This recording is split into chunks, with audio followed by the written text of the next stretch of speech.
इस वक्त की सबसे बड़ी खबर महाराष्ट्र से है, जहां उद्धव सरकार के हाई प्रोफाइल मंत्री नवाब मलिक को एनफोर्समेंट डायरेक्टरेट ने 7 घंटे की पूछताछ के बाद गिरफ्तार कर लिया है। नवाब मलिक को ईडी की टीम अब जेजे अस्पताल उनका मेडिकल कराने के लिए लेकर रवाना हुई है।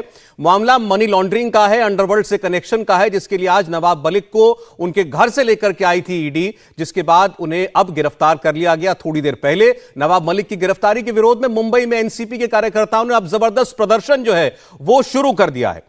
नवाब मलिक कैबिनेट मंत्री है महाराष्ट्र सरकार के। नवाब मलिक की गिरफ्तारी होते ही उनके समर्थक हंगामा करने लगे। नवाब मलिक समर्थकों की पुलिस के साथ झड़प भी हुई है। नम्रता दुबे उस वक्त ईडी के दफ्तर पर ही मौजूद थी, उनकी रिपोर्ट आपको दिखाते हैं।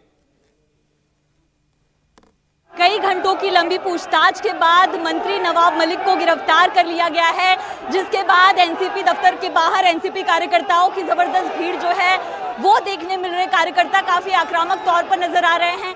नवाब मलिक को कई घंटों की पूछताछ के बाद गिरफ्तार किया गया है। उन्हें जो है प्रोटोकॉल्स के तहत जेजे अस्पताल ले जाया गया है और ऐसे में नवाब मलिक के साथ सीआरपीएफ की जो टीमें हैं वो भी यहाँ पर तैनात थी। पुलिस को जबरदस्त बल का यहाँ पे प्रयोग करना पड़ रहा है, क्योंकि जो कार्यकर्ता हैं वो किसी भी तरह से कानून के पालन करते दिखाई नहीं दे रहे। पुलिस के बैरिकेड्स जरूर लगाए गए हैं, लेकिन यहाँ पर कार्यकर्ता जो है काफी आक्रामक तौर पर नजर आ रहे हैं। फिलहाल नवाब मलिक को जो है गिरफ्तार कर जेजे अस्पताल ले जाया गया है और यहाँ पर देख पाए अगर आपकी किस तरह की जबरदस्त भीड़ जो है वो यहाँ पर नजर आ रही है। पुलिस लगातार कंट्रोल करने की कोशिश में है, लेकिन यहाँ पर जो भीड़ है उस तरफ वो काफ़ी ज़्यादा तेज़ है। यहाँ से कुछ दूरी पर ही ईडी का जो दफ्तर है इस बिल्डिंग के पीछे, जहाँ से नवाब मलिक को सीआरपीएफ के साथ उनकी गाड़ी में ले जाया गया, क्योंकि कार्यकर्ताओं की संख्या यहाँ पर लगातार बढ़ती जा रही है। जिसके बाद पुलिस का यहाँ पर अगर आप देख पाएँ तो पुलिस बैरिकेड्स लगाकर लगातार कोशिश कर रही है, समझाने की बात कर रही है, लेकिन एनसीपी के कार्यकर्ता पूरी तरह से आक्रामक रूप में, क्योंकि महाराष्ट्र के कार्यरत यानी कि जो फिलहाल एक्टिव मंत्री है नवाब मलिक, वो गिरफ्तार हो गए हैं और ऐसे में उन्हें फिलहाल जेजे अस्पताल ले जाया गया है, जो कि आगे की कानूनी प्रक्रिया होती है उसके लिए। कैमरा पर्सन रवि बिन के साथ मैं नम्रता दुबे, इंडिया टीवी मुंबई। तो आप देख सकते हैं कि महाराष्ट्र में लड़ाई कैसे आर पार की लड़ाई बनती जा रही है। हमारे दोनों संवाददाता इस वक्त मौजूद हैं। नम्रता दुबे भी हैं जिनकी रिपोर्ट अभी आप देख रहे थे। जयप्रकाश सिंह भी हमारे साथ मौजूद हैं।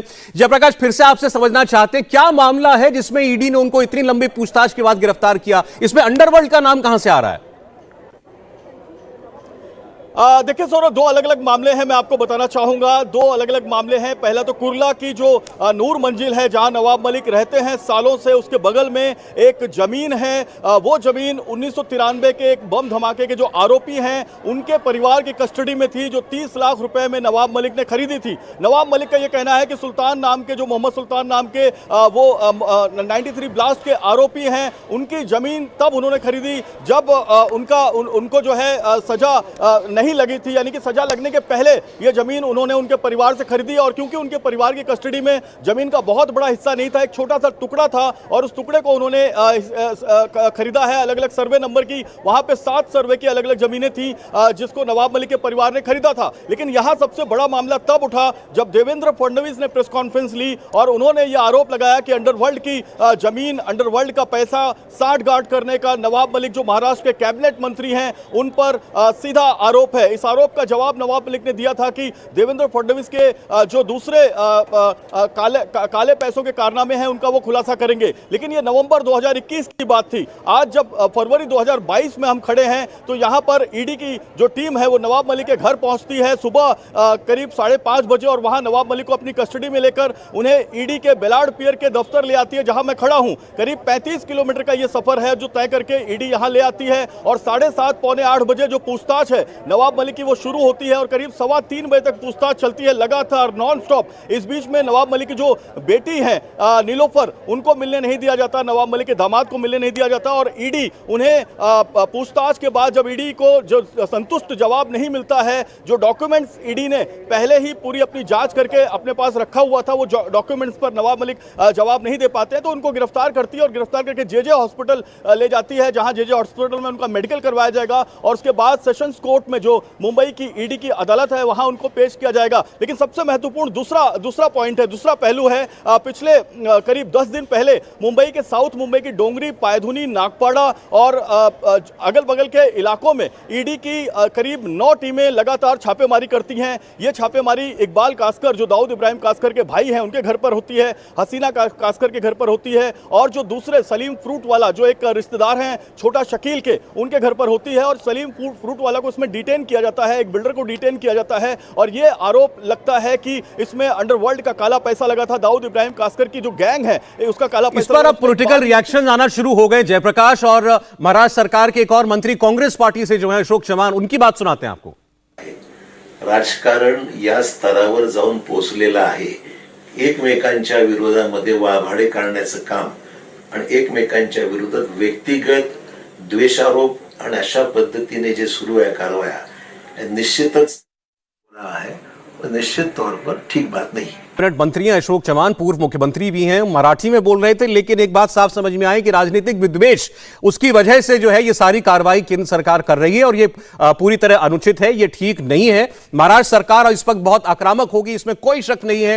ये दूसरे आपको बता दें कैबिनेट मंत्री हैं 2 साल के अंदर जो गिरफ्तार हुए। इससे पहले अनिल देशमुख जो कि गृह मंत्री थे, उनके ऊपर आरोप लगा था 100 करोड़ की उगाही करने का, और ये आरोप उनके ऊपर सचिन वाजे ने लगाया, जिसके ऊपर अंबानी परिवार के घर के बाहर बॉम्ब प्लांट करने का, विस्फोटक रखने का आरोप है। और परमबीर सिंह जो मुंबई के पूर्व पुलिस कमिश्नर हैं, और अब नवाब मलिक की गिरफ्तारी इसीलिए अहम हो जाती है क्योंकि ये खुलकर तमाम मामलों में केंद्र सरकार को घेरते आए, इसीलिए इनकी पार्टी और इनके सहयोगी दल जो हैं वो ये आरोप लगा रहे हैं कि ये राजनीतिक विद्वेष के तहत केंद्र सरकार ने कार्रवाई की है।